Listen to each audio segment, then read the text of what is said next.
Hello guys, അപ്പം welcome to my YouTube channel roam her life. അപ്പം നമ്മളുടെ ഒരു നൈറ്റ് റൊട്ടീനാണ് ഞാൻ നിങ്ങളെ കാണിക്കാൻ പോകുന്നത്. ഇപ്പോൾ ടൈം ഏകദേശം 9:48 ആയിട്ടുണ്ട് കേട്ടോ. അപ്പോൾ എല്ലാവരുടെയും നൈറ്റ് റൊട്ടീൻ പോലെ അല്ല ഞങ്ങളുടെ night routine. Shaan evening duty ആണെങ്കിൽ അപ്പോൾ ഞങ്ങളുടെ നൈറ്റ് റൊട്ടീൻ എന്ന് പറയുന്നത്, അപ്പം ഫുഡൊക്കെ കഴിച്ചു, എല്ലാവരും കുളിച്ചു, റെഡിയായി, ജസ്റ്റ് പ്രാർത്ഥിച്ചു. ഇനി ഞങ്ങളൊരു യാത്ര പോകാൻ പോവാണ്. അപ്പം നമ്മൾ ഒരു 10:30 ആകുമ്പോൾ വീട്ടിൽ നിന്ന് ഇറങ്ങണം. 11 o'clock ആകുമ്പോഴാണ് ഷാൻ്റെ ഡ്യൂട്ടി തീരുന്നത്. അപ്പം നമ്മൾ ഷാനിനെ എങ്ങനെയാണ്, ഷാൻ എന്ന് പറഞ്ഞു കഴിഞ്ഞാൽ എൻ്റെ ഹസ്ബൻഡ് കേട്ടോ. അപ്പം ഷാനെ ഞങ്ങൾ എങ്ങനെയാണ് പിക്ക് ചെയ്യാൻ പോകുന്നത്, ഞാനും കുട്ടികളുമായിട്ട് എങ്ങനെയാണ് പോയി പിക്ക് ചെയ്ത് നമ്മൾ വരിക, എങ്ങനെയാണ് ഞങ്ങളുടെ ഒരു നൈറ്റിൻ്റെ റൊട്ടീൻ എന്നൊക്കെയാണ് ഞാൻ നിങ്ങളെ ജസ്റ്റ് കാണിക്കാൻ പോകുന്നത് കേട്ടോ. അപ്പോൾ ഒരു സ്റ്റേ അറ്റ് ഹോം മദറും അതുമല്ല, നമുക്ക് പ്രത്യേകിച്ച് വേറെ ആരും ഹെൽപ്പ് ചെയ്യാനില്ല, നമ്മളുടെ കൂടെ ഒരു ഹോൾ വില്ലേജ് നമ്മളുടെ ബാക്കിലില്ലെങ്കിൽ നമ്മൾ എങ്ങനെയാണ് സർവൈവ് ചെയ്യുന്നത്. എക്സാക്ട്ലി പറഞ്ഞു കഴിഞ്ഞാൽ അതൊരു സർവൈവൽ മോഡലാണ്. അപ്പോൾ നമ്മൾ എങ്ങനെയാണ് ഇങ്ങനെയുള്ള സിറ്റുവേഷൻ ഞാൻ സർവൈവ് ചെയ്ത് മുമ്പോട്ട് പോകുന്നത് ആസ് എ മദർ. നമുക്ക് സംടൈംസ് നമുക്ക് തോന്നും, മൈ ഗോഡ്, ഇനി എൻ്റെ ബാക്കിൽ ആരും ഇല്ലല്ലോ, എന്നെ ഒന്ന് ഹെൽപ്പ് ചെയ്യാൻ ആരും ഇല്ലല്ലോ എന്ന്. പക്ഷെ നമ്മളുടെ മക്കളെ കാണുമ്പോൾ നമുക്ക് മുമ്പോട്ട് പോകാൻ തോന്നും. അങ്ങനെയാണ് നമ്മൾ പല കാര്യങ്ങളും സർവൈവ് ചെയ്ത് വരുന്നത്. പക്ഷെ ഞാൻ ഹാപ്പിയാണ്. ഞാൻ ഇത്രയും നന്നായിട്ടെല്ലാം ചെയ്യുമെന്ന് ഞാൻ പോലും പണ്ട് വിചാരിച്ചിരുന്നില്ല. അപ്പം നമ്മളെ എങ്ങനെയാണ് ആ കാര്യങ്ങളൊക്കെ ചെയ്യുന്നതെന്നാണ് നിങ്ങളെ കാണിക്കാൻ പോകുന്നത് കേട്ടോ. അപ്പം നമ്മളൊക്കെ കുളിച്ചു റെഡിയായി. ഇത് ഞാൻ തന്നെ ചെയ്ത ഡിസൈനാണ് കേട്ടോ. അപ്പം നിങ്ങൾ എങ്ങനെയുണ്ടെന്നൊന്ന് ജസ്റ്റ് കമൻറ്റ് ചെയ്യണം കേട്ടോ. ഇത് ഞാൻ തന്നെ ചെയ്ത് വർക്ക് ചെയ്ത സംഭവങ്ങളാണ്.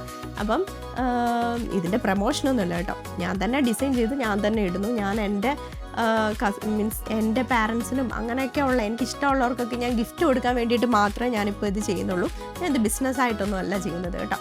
ജസ്റ്റ് എൻ്റെ ഒരു സന്തോഷത്തിന് വേണ്ടി മാത്രമേ ചെയ്യുന്നുള്ളൂ. ഇപ്പോൾ എനിക്ക് ടൈം കിട്ടാറില്ല. അതുകൊണ്ട് ഞാൻ ആർക്കെങ്കിലും ബർത്ത്ഡേ ഒക്കെ വരുമ്പോൾ അവർക്ക് ഗിഫ്റ്റായിട്ടാണ് ഞാനിങ്ങനെ ചെയ്ത് കൊടുക്കാറ്. അപ്പോൾ നമ്മളെങ്ങനെയൊക്കെയാണ് ഇന്നത്തെ കാര്യങ്ങൾ എന്നാണ് നിങ്ങളെ കാണിച്ചു തരാൻ പോകുന്നത്. ഓക്കെ, നമ്മളിപ്പോൾ റെഡി ആയിട്ടില്ല. ഇനി നമ്മൾ ജസ്റ്റ് മോൻ്റെയും മോളുടെയും ഒക്കെ കുറച്ച് കാര്യങ്ങളും കൂടെ കഴിഞ്ഞിട്ട് നമ്മളൊരു 10 o'clock, ഒരു 10:15 ഒക്കെ ആകുമ്പോഴത്തേനും റെഡിയാവും. അപ്പോൾ നമ്മൾ അങ്ങനെ ഓരോരോ ഘട്ടമായിട്ട് നമുക്ക് പതുക്കെ വീഡിയോസ് മുമ്പോട്ട് പോകാം. അപ്പോൾ എങ്ങനെയാണ് ഞങ്ങളുടെ ഈ ഒരു ഫണ്ണെന്ന് പറയാൻ പറ്റത്തില്ല, സർവൈവൽ മോഡിലുള്ള ഒരു night routine. Okay guys, ready ആവാൻ പോവാണ്. അതുപോലെ തന്നെ ഇന്ന് ആടക്കുട്ടന് ഒരു സ്പെഷ്യൽ തിങ്സ് നിങ്ങളെ കാണിക്കാൻ വേണ്ടിയിട്ടുണ്ട്. എന്താണെന്ന് വെച്ച് കഴിഞ്ഞാൽ ആദൻകുട്ടൻ പുതിയൊരു ഹെയർ കട്ട് ചെയ്തു. അപ്പം ഞാൻ ആടൻകുട്ടനെ വിളിക്കുകയാണ്. അപ്പം നിങ്ങളെ ഹെയർ കട്ട് എങ്ങനെയുണ്ടെന്ന് കമൻറ്റ് ചെയ്യണം കേട്ടോ. നമ്മൾ ആടൻകുട്ടൻ വെയിറ്റ് ചെയ്യൂ. ഇവിടെ നിന്ന് കാണിച്ചാൽ മതി. ഇങ്ങനെ കാണിച്ചേ, സൈഡിലെ കട്ട് കാണിച്ചേ, സൈഡ്. ഇനി എങ്ങനെയുണ്ട്, സൂപ്പർ ആണോന്ന് ചോദിച്ചു.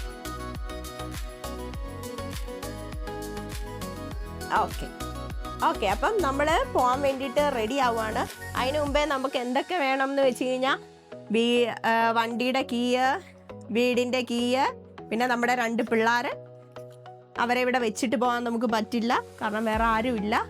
ഇത്ര വയസ്സിൽ അണ്ടറിലായിട്ടുള്ള കുട്ടികളെ നമ്മൾ പോകുമ്പോൾ ഇവിടെ കൂടെ കൊണ്ടുപോകണമെന്ന് നിർബന്ധമാണ്. പിന്നെ നമ്മുടെ പേഴ്സ് വേണം. പേഴ്സിൻ്റെ അകത്ത് നമ്മളുടെ ഇതുണ്ട്, ലൈസൻസ്. അപ്പം മോള് വന്ന് ക്യാമറ ടച്ച് ചെയ്യുന്നുണ്ട്. Sorry guys. എസ്ര ബേബിനെയാണ് ആദ്യം റെഡിയാക്കാൻ പോകുന്നത്. അപ്പം എസ്ര ബേബിയുടെ ജാക്കറ്റ് ഇടണം, നമുക്ക് തണുപ്പുണ്ട്. അപ്പം എസ്ര ബേബിക്ക് ആദ്യമേ ജാക്കറ്റ് ഇടാൻ പോവാണ്. Come on, Essie. എസ്രയുടെ സത്യം പറഞ്ഞാൽ പുതിയ ഷൂ അല്ല, ഇത് ആടത്തിൻ്റെ ഷൂ ആണ് കേട്ടോ. നമ്മൾ പണ്ട് അവൻ ഉപയോഗിച്ച ഷൂ എടുത്ത് വെച്ചേക്കുമായിരുന്നു. അപ്പോൾ ഇപ്പോൾ അവൾക്കത് സൂട്ട് ആവുന്നുണ്ട്. അപ്പോൾ അതാണ് ഇന്ന് എസ്ര ഇടുന്നത്. നോക്ക് മോളെ, ഓബൻ മേളിൽ നോക്ക്. അപ്പോൾ നമ്മൾ സിബ് ഇടുമ്പോൾ സൂക്ഷിക്കണം. ഇവരിങ്ങനെ നോക്കുമ്പോൾ ചിലപ്പം സ്കിന്ന് അവരുടെ കയറി വരാൻ ചാൻസ് ഉണ്ട്. അപ്പോൾ ഇത് ആടക്കുട്ടൻ്റെ ഷൂ ആണ് കേട്ടോ, പണ്ടത്തെ ഷൂ ആണ്. എസ്ര ക്യാമറ കാണുമ്പോൾ അവൾക്ക് അവിടെ വന്ന് പിടിക്കാനൊരു ടെൻഡൻസി ഉണ്ട് കേട്ടോ. അപ്പോൾ നമ്മൾ ഷൂ ഇടാൻ വേണ്ടിയിട്ട് പോവാണ്. എസ്ര ബേബിക്ക് പിന്നെ ഈ പാൻറ്റ് മതി, ഇതിന് അധികം തണുപ്പ് അകത്തോട്ട് കയറില്ല. അങ്ങനെ നമ്മൾ ഷൂ ഇടാൻ പോവാണ്. അച്ചാച്ചൻ്റെ ഷൂ ആണ്. അപ്പം ആടൻകുട്ടൻ എന്താണ് ചെയ്യാനുള്ളത്? ജാക്കറ്റ് ഇട്. അപ്പം ആടൻകുട്ടൻ്റെ ബ്ലാക്ക് ജാക്കറ്റ് ആണ് ഇടുന്നത്. യാ വേറെ ജാക്കറ്റ് ഉണ്ട്, യെല്ലോ ജാക്കറ്റ് ഉണ്ട്. ഇതിടാൻ വേണ്ടിയിട്ട് ഭയങ്കര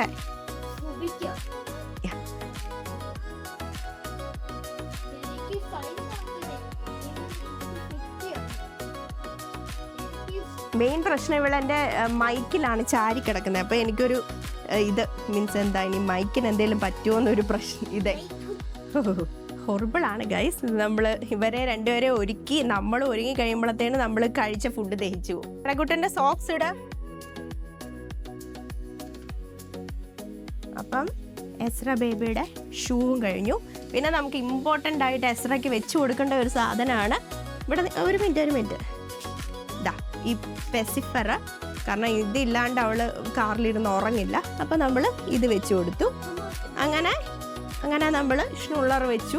എസ്ര സെറ്റായി. അങ്ങനെ എസ്രേനെ ഇറക്കി വിടുകയാണ്. പക്ഷേ ഇറക്കി വിട്ട് കഴിഞ്ഞാൽ നമ്മുടെ ക്യാമറ വന്ന് പിടിക്കുന്ന കുട്ടിയായിട്ടോ. അതുകൊണ്ട് എല്ലാവരും ഒന്ന് ക്ഷമിക്കുക. പിന്നെ ആഡത്തിന് സോക്സ് ഇടുക. ദാ സോക്സ് മമ്മയോട് എടുത്ത് വെച്ചിട്ടുണ്ട്. സോക്സ് ഇട്ട എവിടെ ഇരുന്ന് ഇത് സോക്സ് ഇടുക. ഞാൻ എൻ്റെ ബാഗിൻ്റെ അകത്തോട്ടപ്പം ഈ കീയും വണ്ടിയുടെ കീയും ഒക്കെ എടുത്തിട്ടു. പിന്നെ നമ്മൾ മസ്റ്റായിട്ട് നമ്മുടെ ഫോൺ വേണമല്ലോ. ഇപ്പം എന്തെങ്കിലും ഒരു കാര്യം എവിടെയെങ്കിലും പെട്ടുപോയി അങ്ങോട്ടും ഇങ്ങോട്ടും അറിയണമെങ്കിൽ. അങ്ങനെ നമ്മൾ ഫോണും വെക്കുന്നുണ്ട് ബാഗിൻ്റെ അകത്ത്.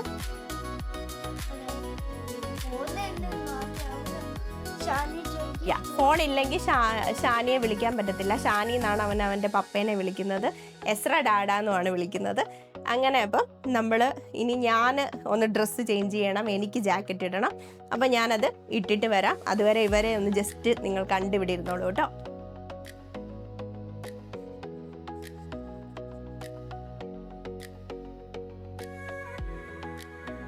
റെഡി ആയിട്ട് വന്നിട്ടുണ്ട്. ഞാൻ ജാക്കറ്റ് ഇടുകയാണ് കേട്ടോ. അപ്പം ഇതാ ഞാനും ഈ ജാക്കറ്റൊക്കെ ഇട്ടു. ജസ്റ്റ് ഒരു പുള്ളോവറും ഒരു ജാക്കറ്റും. അപ്പം നമുക്ക് പതുക്കെ ഇറങ്ങാം. Okay come. അപ്പം ഗൈസ് ഞങ്ങൾ ഇറങ്ങി. ഓക്കെ ഞാൻ ഷൂ ഇടട്ടെ. ഒരു മിനിറ്റ്. ഡോർ അടയ്ക്ക് പപ്പി.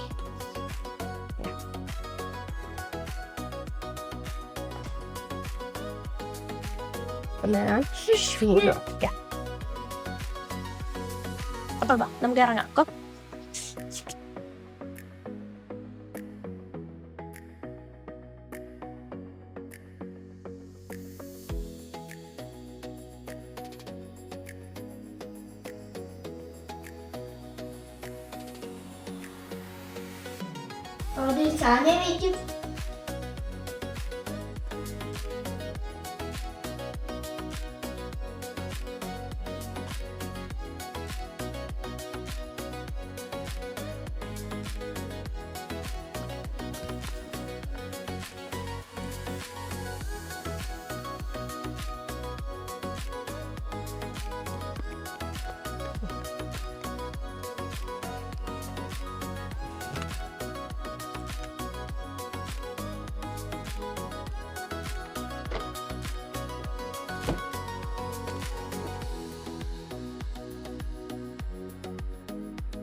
മതി എന്നെ കാണാമല്ലോ. ഞാൻ ബേബി എടുത്തിട്ട്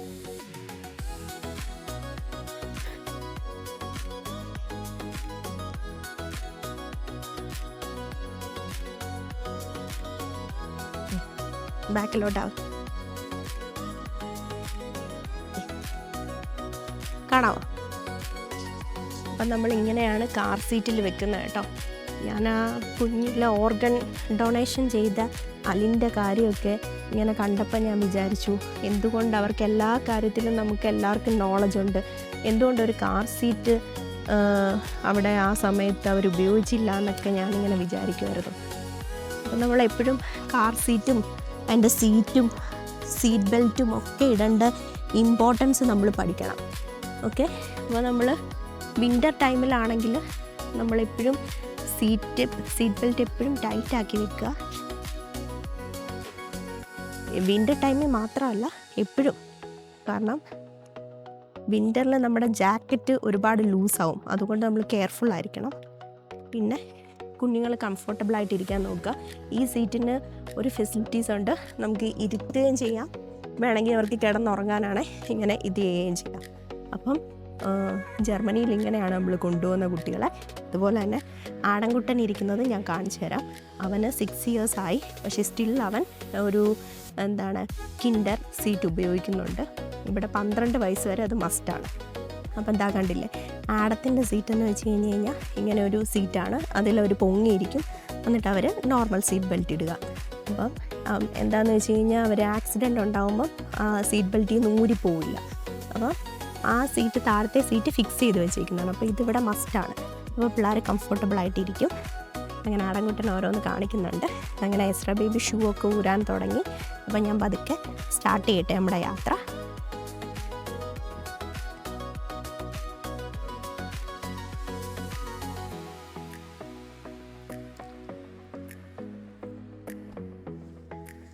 അപ്പം ഞാനും കാറിൻ്റെ സീറ്റിൽ കയറി. അപ്പം നമ്മൾ പതുക്കെ യാത്ര സ്റ്റാർട്ട് ചെയ്യാൻ വേണ്ടിയിട്ട് പോവാണ്. നമ്മൾ കാർ ഓണാക്കി കുറച്ച് നേരം ഇങ്ങനെ സ്റ്റാർട്ട് ചെയ്ത് വെക്കും ഞാൻ. എന്നിട്ട് എനിക്ക് ശരിക്കും പറഞ്ഞു കഴിഞ്ഞാൽ എനിക്ക് അത്രയും ലെങ്ത് ഇല്ലാത്തതുകൊണ്ട് എനിക്ക് സീറ്റ് ഒരുപാട് ഫ്രണ്ടിലോട്ട് ഇടണം. അങ്ങനെ ഞാൻ സീറ്റൊക്കെ ഫ്രണ്ടിലിട്ടു. ത്രോട്ടിനൊരു ചെറിയ പ്രോബ്ലം ഉണ്ട് കേട്ടോ. അങ്ങനെ ഞാൻ സീറ്റൊക്കെ ഇട്ടു. പിന്നെ നമുക്ക് വേണമെങ്കിൽ മ്യൂസിക് കണക്ട് ചെയ്യാം. ഞാനെപ്പോഴും ഇവിടുത്തെ റേഡിയോ തന്നെ ഇടുന്നത്. അങ്ങനെ ഇപ്പം ഞാൻ റേഡിയോ ഇടുന്നില്ല, കാരണം നിങ്ങൾക്ക് ഡിസ്റ്റർബൻസ് ഉണ്ടാവില്ലല്ലോ. അതിന് ശേഷം ഞാൻ ചുമ്മാതെ ഈ കുട്ടികളൊക്കെ ഉറങ്ങിപ്പോവും. അപ്പം എനിക്ക് ആരുടെയും സൗണ്ട് കേൾക്കാനില്ലാതെ ഇനി ഞാൻ ഉറങ്ങിപ്പോണ്ട, ടയേർഡാവണ്ടെന്ന് വിചാരിച്ച് എപ്പോഴും ഞാൻ മാപ്പ് ചുമ്മാ ഇടും. അപ്പം അവരിങ്ങനെ പറയുന്നത് കേട്ട് ഇങ്ങനെ പോവും. അപ്പം നമ്മൾ നമ്മുടെ യാത്ര സ്റ്റാർട്ട് ചെയ്യാൻ വേണ്ടിയിട്ട് പോവാണ്. അപ്പം 700 meters, നമുക്ക് 30 kilometer കേട്ടോ അവിടെ വരെ ഉള്ളത്. ജസ്റ്റ് നമ്മൾ പ്രാർത്ഥിച്ചു. അപ്പം ആടൻകുട്ടൻ പ്രാർത്ഥിച്ചേ, പ്രാർത്ഥിക്കുന്നില്ലേ? യേശുപ്പച്ചേ ഞങ്ങളെ ആക്സിഡൻറ്റിൽ നിന്ന് പ്രൊട്ടക്റ്റ് ചെയ്യണേ, കാർ ക്രാഷ് ഒന്നും വരുത്തല്ലേ, എല്ലാവരും സേഫായിട്ടിരിക്കണേ, ഓക്കെ പ്രൊട്ടക്റ്റ് ചെയ്യണേ യേശുപ്പച്ചേ. അപ്പം നമ്മൾ സ്റ്റാർട്ട് ചെയ്യാൻ പോവാം. അപ്പം നമ്മൾ പതുക്കെ കാർ സ്റ്റാർട്ട് ചെയ്തു, റിവേഴ്സിലിട്ടു, നമ്മൾ പതുക്കെ കാറ് തിരിക്കുകയാണ്.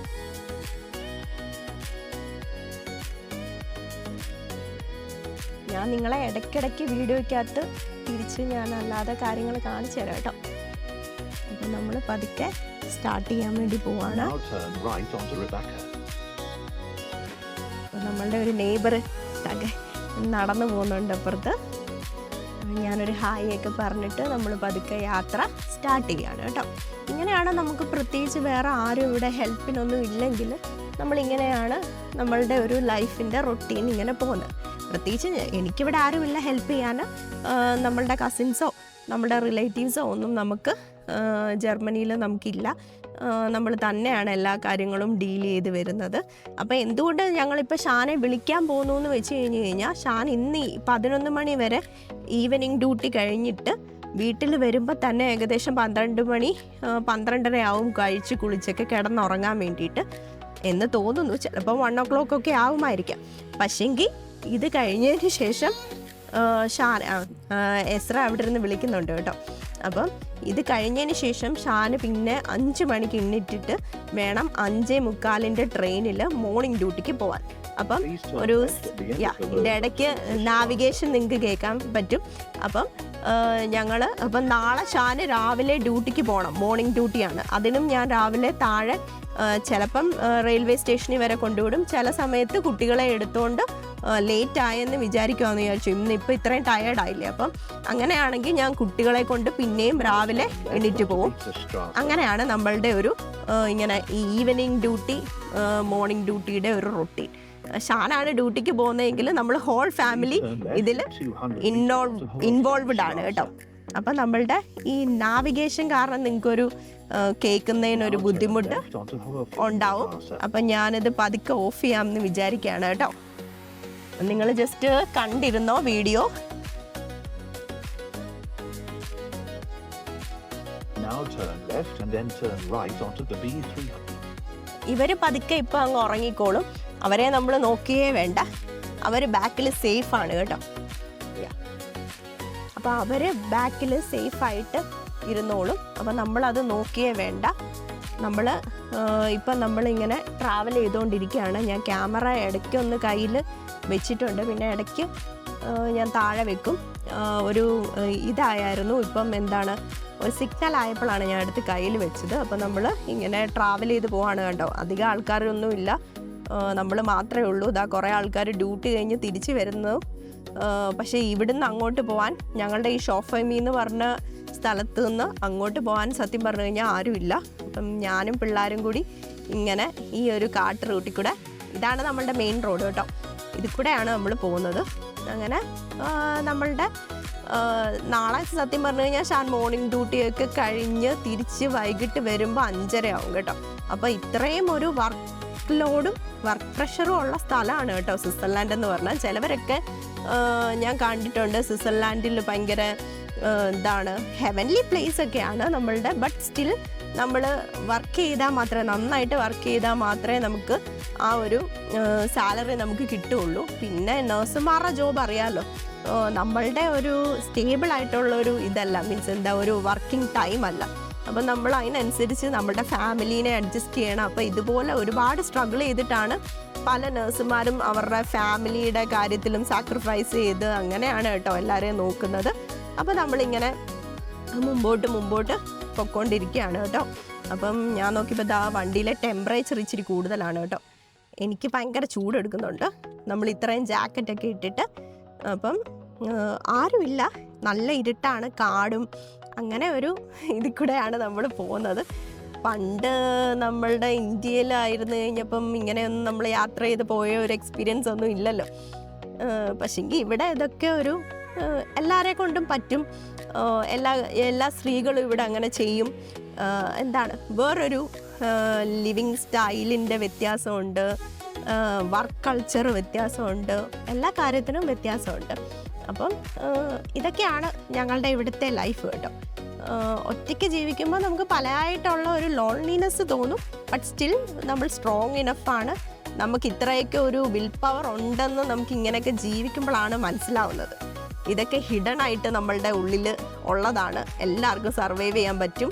എന്നെക്കൊണ്ട് സർവൈവ് ചെയ്യാൻ പറ്റുമെങ്കിൽ നമ്മുടെ ഒറ്റയ്ക്ക് താമസിക്കുന്ന സിംഗിൾ പാരൻസിനും എല്ലാം, മീൻസ് നമുക്കൊരു സർവൈവൽ മോഡ് നമുക്ക് ദൈവം തന്നിട്ടുണ്ട്.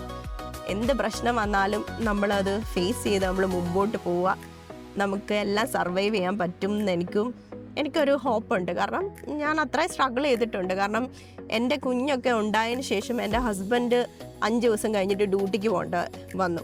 അപ്പം എൻ്റെ ഒരു അവസ്ഥയെന്ന് വെച്ച് കഴിഞ്ഞാൽ വേറെ ആരുമില്ല, ഗ്രാൻഡ് പേരൻസ് ഇല്ല കുഞ്ഞുങ്ങൾക്ക്, അവരൊക്കെ നാട്ടിലാണ്, ആർക്കും വരാൻ പറ്റില്ല എന്ന് പറഞ്ഞു. അപ്പോൾ പിന്നെ ഞാനും ഉണ്ട്, എൻ്റെ മോനും ഉണ്ട്. അപ്പം ഞങ്ങളാണ് പിന്നെ അത്രയും ദിവസം എന്ന് വെച്ച് കഴിഞ്ഞാൽ, പിന്നെ എൻ്റെ ഹസ്ബൻഡ് അന്ന് ജർമ്മനിയിൽ തന്നെ ട്രാവൽ നേഴ്സായിരുന്നു. അപ്പം പുള്ളിക്കാരനെ അങ്ങനെ പോകുന്നതുകൊണ്ട് ഇങ്ങനെ മീൻസ് എന്താ ലീവൊന്നും അധികം കിട്ടിയിട്ടുണ്ടായിരുന്നില്ല. അങ്ങനെ 3 ദിവസം ഹോസ്പിറ്റലിൽ ഞങ്ങൾ കിടന്നു. അതിന് ശേഷം 2 ദിവസം വീട്ടിൽ വന്നു. അതിന് ശേഷം ഷാന് പോകേണ്ട വന്നു. അങ്ങനെ നമ്മൾ പോയത് കൊണ്ട് അപ്പോൾ ഞാൻ പലതും മീൻസ് എന്താ നമ്മളുടെ ഈ ഒരു പ്രഗ്നൻസി ടൈമിൽ നമുക്ക് പല ഇത് വരുമ്പോഴാണല്ലോ നമ്മൾ ഓരോരുത്തരെ ആൾക്കാരെ പഠിക്കുന്നത്. അങ്ങനെ എനിക്ക് എല്ലാവരെയും മീൻസ് നമുക്ക് ആരൊക്കെ ഉണ്ടെന്ന് പറഞ്ഞാലും നമുക്കൊരു ആവശ്യം വരുമ്പോൾ സത്യം പറഞ്ഞു കഴിഞ്ഞാൽ നമ്മളുടെ കൂടെ ആരും ഉണ്ടാവില്ല. പക്ഷെങ്കിൽ ദൈവം നമ്മളുടെ കൂടെ നിന്ന് നമ്മളെ പ്രൊട്ടക്റ്റ് ചെയ്യും, നമുക്ക് അതിനുള്ള എനർജി തരും. ഇപ്പം ഞാൻ തിരിച്ച് എൻ്റെ മോളെയും എൻ്റെ മോനെയും ഞാൻ ആ സമയത്ത് ഒറ്റയ്ക്ക് നോക്കിയ കാര്യം ഓർക്കുമ്പോൾ എനിക്കിപ്പോൾ പേടി വരുന്നുണ്ട്. പക്ഷേ അന്നേരം ദൈവം ഒരു എനർജി തന്ന് അത് നമുക്ക് മുമ്പോട്ട് കൊണ്ടുപോകാനുള്ള ശക്തി തന്നു കേട്ടോ. കുഞ്ഞുങ്ങളൊക്കെ ഉറങ്ങിയെന്നാണ് തോന്നുന്നത്, ആരുടെ അനക്കം കേൾക്കുന്നില്ല. അപ്പം ഇങ്ങനെ ഒരു ഇതിൽ കൂടെയാണ് നമ്മൾ ഓടിച്ചു പോകുന്നത് കേട്ടോ. ഇപ്പം നമ്മൾ 10:30 കഴിഞ്ഞു. നമ്മുടെ യാത്ര ഇങ്ങനെ മുമ്പോട്ട് പൊയ്ക്കൊണ്ടിരിക്കുകയാണ് കേട്ടോ. അപ്പം ഞാൻ സ്റ്റിൽ പറയുന്ന കണ്ടില്ലേ, ആൾക്കാരൊക്കെ തിരിച്ചു വരുവാണ്. അപ്പം ഞാനാണ് ഒറ്റയ്ക്ക് അങ്ങോട്ട് പോയിക്കൊണ്ടിരിക്കുന്നത്. എൻ്റെ കൂടെ ചെറിയ മീൻസ് എന്താ ടെമ്പറേച്ചർ ഇപ്പം 7 ഡിഗ്രി ആണ്. സമ്മറൊക്കെ കഴിയാറായി. അപ്പം സമ്മർ കഴിയാൻ പോകുന്നതിൻ്റെ സമ്മർ പോലും ഗൈസ് വിൻ്ററൊക്കെ കഴിയാറായി. ഇനിയിപ്പം ഒരു എന്താണ് അടുത്ത സീസണൊക്കെ സ്റ്റാർട്ട് ചെയ്യാൻ വേണ്ടിയിട്ട് പോവുകയാണ്. അപ്പം ഞാനിങ്ങനെ പൊയ്ക്കൊണ്ടിരിക്കുകയാണ്. അപ്പം എന്താണ്ട് ഇവിടെ ഈ പണി നടക്കുന്നതാണ് നമ്മളുടെ പുതിയ ലോറാഹ് എന്ന് പറഞ്ഞ സ്ഥലത്തെ ഹോസ്പിറ്റൽ എന്ന് പറയുന്നത്. അപ്പം എന്താണ് ഇവിടുത്തെ ബാക്കി എല്ലാ ഹോസ്പിറ്റലും പൂട്ടിയിട്ട് ഈ ഒരു വലിയ ഹോസ്പിറ്റലായിട്ട് അവരിവിടെ ഓപ്പൺ ചെയ്യാൻ വേണ്ടിയിട്ട് പ്ലാൻ ചെയ്യുകയാണ് കേട്ടോ. ഇവിടെ നമ്മുടെ ഇഷ്ടംപോലെ മലയാളി നഴ്സുമാർ വർക്ക് ചെയ്യുന്നുണ്ട്. അവിടെ ഞാൻ ഇപ്പോൾ കാണിക്കുന്ന സ്ഥലത്ത് ഇടയ്ക്കിടയ്ക്ക് ക്യാമറ മാറിപ്പോവും. കാരണം മീൻസ് നമുക്ക് കാറൊക്കെ ഓടിച്ച് പോകാനുണ്ട്, ക്യാമറയെ ശ്രദ്ധിക്കാൻ പറ്റില്ലല്ലോ. അപ്പം ഇതാണ് അപ്പം ആ ഹോസ്പിറ്റൽ. അപ്പോൾ ഹോസ്പിറ്റലൊക്കെ കഴിഞ്ഞിട്ട് നമ്മളിങ്ങനെ പൊയ്ക്കൊണ്ടിരിക്കുകയാണ്. നല്ല വലിയ ഹോസ്പിറ്റലാണ്. അവിടോട്ടും ഒരുപാട് സ്റ്റാഫ് നഴ്സിനെ ഇന്ത്യയിൽ നിന്ന് അവിടെ ഓൾറെഡി പല ഹോസ്പിറ്റലിൽ ഇവിടെ നിർത്താൻ പോകുന്ന മീൻസ് പൂട്ടാൻ പോകുന്ന ഹോസ്പിറ്റലിൽ ഇഷ്ടംപോലെ നഴ്സുമാരുണ്ട്. അങ്ങനെ അവരൊക്കെ ഇനി ഇങ്ങോട്ട് വരും. അങ്ങനെ നമുക്കൊരു സിഗ്നൽ കിട്ടിയിരിക്കുകയാണ്. നമ്മൾ സിഗ്നൽ സ്റ്റോപ്പ് ചെയ്തു. ഇവിടെ എല്ലാം പിന്നെ സിസ്റ്റമാറ്റിക് ആയിട്ട് പൊയ്ക്കൊണ്ടിരിക്കുന്നതുകൊണ്ട് പ്രശ്നമില്ല. അങ്ങനെ നമുക്ക് ഗ്രീൻ ലൈറ്റായി പെട്ടെന്ന് തന്നെ കിട്ടി. അത് നന്നായി. സ്വിറ്റ്സർലാൻഡിൻ്റെയും ബോർഡറിലേക്കാണ് ഇനി നമ്മൾ പൊയ്ക്കൊണ്ടിരിക്കുന്നത്. നിങ്ങൾക്ക് കാണാൻ പറ്റും. ഞാൻ ബോർഡർ കടന്നു പോകുന്നതും ഞാൻ വീഡിയോയിൽ ഇൻക്ലൂഡ് ചെയ്യാൻ മാക്സിമം നോക്കാം. നമുക്ക് മുമ്പോട്ട് പോകുമ്പോഴല്ല അറിയുള്ളൂ എന്തൊക്കെയാണ് സംഭവിക്കുന്നതെന്ന്. അപ്പോൾ നമ്മൾ ഒരുമിച്ച് നമുക്ക് യാത്ര ചെയ്ത് പോവാണ്. നമ്മൾ നാട്ടിലെ പോലെ അങ്ങനെ റോഡൊന്നും വലിയ ക്രൗഡഡ് അല്ല. പിന്നെ ഡ്യൂട്ടി ടൈം കഴിയുമ്പോൾ ഒരു 5 മണിയൊക്കെ ആകുമ്പോഴത്തേനും നല്ല ക്രൗഡ് വരും. ഇങ്ങനെ ഓഫീസ് ടൈമിലൊക്കെ വർക്ക് ചെയ്യുന്നവരുടെ. അല്ലാണ്ട് നമുക്ക് വലിയ ക്രൗഡ് സിറ്റുവേഷൻസ് അങ്ങനെ അധികം വരാറില്ല പൊതുവെ. പിന്നെ എന്തെങ്കിലും ഒരു ആക്സിഡൻറ്റോ അങ്ങനെയൊക്കെ വരുമ്പോൾ ഇവർ ഫുൾ റോഡ് ബ്ലോക്ക് ആക്കി വെച്ചിട്ട് വേറൊരു സൈഡിൽ കൂടെ ഒക്കെ എന്തെങ്കിലുമൊക്കെ റോഡ് ഉണ്ടെങ്കിൽ അത് ഓപ്പൺ ചെയ്ത് തരും. അപ്പം അന്നേരം മാത്രം ഒരു ബ്ലോക്ക് വരും. അല്ലാണ്ട് നമുക്ക് അങ്ങനെ അധികം ബ്ലോക്ക് വരാറില്ല. പിന്നെ ഇവിടെ ഫുൾ ടൈം ഉള്ളതെന്ന് വെച്ച് കഴിഞ്ഞാൽ നമ്മുടെ നാട്ടിലെ പോലെ എന്തെങ്കിലുമൊക്കെ പണി, പൈപ്പ് പൊട്ടൽ അങ്ങനെയൊക്കെ ഉള്ള പോലത്തെ പണികൾ ഇവിടെ വരാറുണ്ട്. അന്നേരം ഇവർ ഈ റോഡ് അങ്ങ് ബ്ലോക്ക് ചെയ്തിട്ട് അപ്പുറത്ത് വേറെ പാരലായിട്ടുള്ള ഏതെങ്കിലും ഒരു റോഡ് ഓപ്പൺ ചെയ്തു തരും. അങ്ങനെയാണ് നോർമലി ഇവിടെ എന്തെങ്കിലും അങ്ങനെ ഒരു ഇഷ്യൂ വരുമ്പോൾ പോകുന്നത്. ഒരിക്കലും ടാർ ചെയ്ത് അതിൻ്റെ അപ്പുറത്തൂടെ വണ്ടി ഓടിക്കുകയോ അല്ലെങ്കിൽ അത് മീൻസ് അതിൻ്റെ മേളിൽ കൂടെ വണ്ടി ഓടിക്കുകയോ അതിനൊരു പർട്ടിക്കുലർ ടൈമുണ്ട്. അതുവരെ അവർ അങ്ങനെ തന്നെ വെക്കും. അതിന് ശേഷം മാത്രമേ വണ്ടികളൊക്കെ പോവുള്ളൂ. ഇവിടെ ഒരു റെഡ് ലൈറ്റ് ആയിരുന്നു, നമ്മൾ വന്നപ്പോഴത്തേനും അത് ഗ്രീനായി. അങ്ങനെ കുറേ സിഗ്നൽസ് ഉണ്ട് കേട്ടോ ഞാൻ പോകുമ്പോൾ. അങ്ങനെ നമ്മൾ മുമ്പോട്ട് പോയിക്കൊണ്ടിരിക്കുകയാണ്.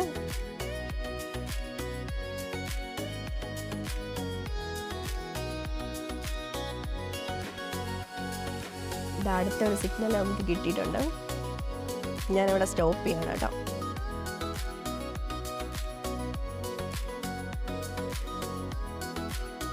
നമ്മുടെ നാട്ടിലെ പോലെ കോംപ്ലിക്കേറ്റഡേ അല്ല കണ്ടോ. ഓരോ വണ്ടികളൊക്കെ പോകുന്നു. ഇപ്പുറത്തൂടെ വേറൊരു വണ്ടി കുത്തിക്കയറ്റി നമ്മളുടെ ഇവിടെ വെക്കില്ല. പിന്നെ 2 വീലേഴ്സ് വന്ന് കുത്തിക്കയറ്റി ഫ്രണ്ടിൽ അങ്ങനെ നിൽക്കുമോ, അങ്ങനെയൊന്നുമില്ല. കൂളാണ്. നമുക്ക് സ്ട്രെസ് ഫ്രീ ആണ് ഡ്രൈവിങ്. അധികം സ്ട്രെസ് ഇല്ല നമുക്ക്. പിന്നെ ഓട്ടോ ബാനിലൊക്കെ കയറുമ്പം, ഓട്ടോ ബാൻ എന്ന് വെച്ച് കഴിഞ്ഞാൽ ഇവിടെ നാഷണൽ ഹൈവേ, അവിടെയൊക്കെ അൺലിമിറ്റഡ് ഒക്കെ ഉണ്ട്. അപ്പോൾ നമ്മൾ സേഫായിട്ട്, അതുകൊണ്ടാണ് നമ്മൾ പറയുന്നത് കുട്ടികൾക്ക് എപ്പോഴും സീറ്റ് ബെൽറ്റ് നന്നായിട്ട് ധരിച്ചു കൊടുക്കുക, ചെക്ക് ചെയ്യുക, ഡബിൾ ചെക്ക് ചെയ്യുക. കാരണം അൺലിമിറ്റഡിലൊക്കെ പോകുമ്പോൾ ഒരു ഇടിച്ച് കഴിഞ്ഞാൽ തീർന്നു. സീറ്റ് ബെൽറ്റൊക്കെ ഉണ്ടെങ്കിലും കൂടുതലും മരിക്കും. പക്ഷേ ഇങ്ങനെ ആക്സിഡൻറ്റ് ഇവിടെ നടക്കാറില്ല. പിന്നെ മാക്സിമം ചിലവരൊക്കെ സേവായി കിട്ടും. ബട്ട് സ്റ്റിൽ നമ്മൾ അൺലിമിറ്റഡിലൊക്കെ പോകുന്നതുകൊണ്ടാണ് ഇവിടെ എപ്പോഴും സീറ്റ് ബെൽറ്റും ഇതൊക്കെ നിർബന്ധമായിട്ടുള്ള. 12 വയസ്സ് വരെയുള്ള കുട്ടികൾക്ക്, 150 സെൻറ്റിമീറ്റർ വരെയുള്ള കുട്ടികൾക്ക് പല ഗൈഡ് ലൈൻസിലുള്ള സീറ്റ്, കാർ സീറ്റ് മസ്റ്റാണ്. അപ്പം കുഞ്ഞാവുമ്പോൾ നമുക്കില്ല റെയർ സീറ്റ്, കാർ റെയർ സീറ്റാണ്. അപ്പോൾ ഇങ്ങനെ തിരിച്ചു വെക്കുന്ന ഇങ്ങനെ ഒരു വള്ളം പോലെ ഇരിക്കുന്ന ഒരു കുഞ്ഞ് സംഭവമാണ്. അപ്പം അത് ഒരു 15 മന്ത് വരെയുള്ള കുട്ടികൾക്ക് അത് ഉപയോഗിക്കാം. ഇല്ലെങ്കിൽ ഒരു വയസ്സ് വരെയെങ്കിലും മാക്സിമം അത് ഉപയോഗിക്കാൻ ശ്രമിക്കാറുണ്ട് എല്ലാവരും. അതിനുശേഷം പിന്നെ പലതരത്തിലുള്ള ഓരോ വെയ്റ്റിനും ഒക്കെ അനുസരിച്ചുള്ള കാർ സീറ്റാണ്. പിന്നെ ഞാൻ പറഞ്ഞല്ലോ, ഒരു മീൻസ് വലിയ കുട്ടികൾക്ക്, ഇപ്പോൾ ആടത്തിൻ്റെ കൂട്ടൊക്കെ ഉള്ള കുട്ടികൾക്ക് ഇങ്ങനത്തെ സീറ്റാണ്. ഒരു മീൻസ് എന്താ, നമുക്കിങ്ങനെ പൊങ്ങിയിരിക്കാൻ വേണ്ടിയിട്ടൊരു സീറ്റ്. അതിന് പ്രത്യേകിച്ച് ഇതൊന്നുമില്ല, നമ്മളുടെ കാർ സീറ്റ് തന്നെ ഇടുക. അപ്പം അങ്ങനെ പല വേരിയേഷൻസ് ഉണ്ട്. ഇതുപോലെ നമ്മളുടെ ഇന്ത്യയിലും വരണം എന്നാണ് എൻ്റെ ആഗ്രഹം. ഞങ്ങൾ നാട്ടിൽ വരുമ്പം ഞങ്ങൾ ഇത് തന്നെയാണ് ഉപയോഗിക്കുന്നത്. ഇതുപോലെ തന്നെയാണ് 2 കുട്ടികൾക്ക് ഉപയോഗിക്കൽ.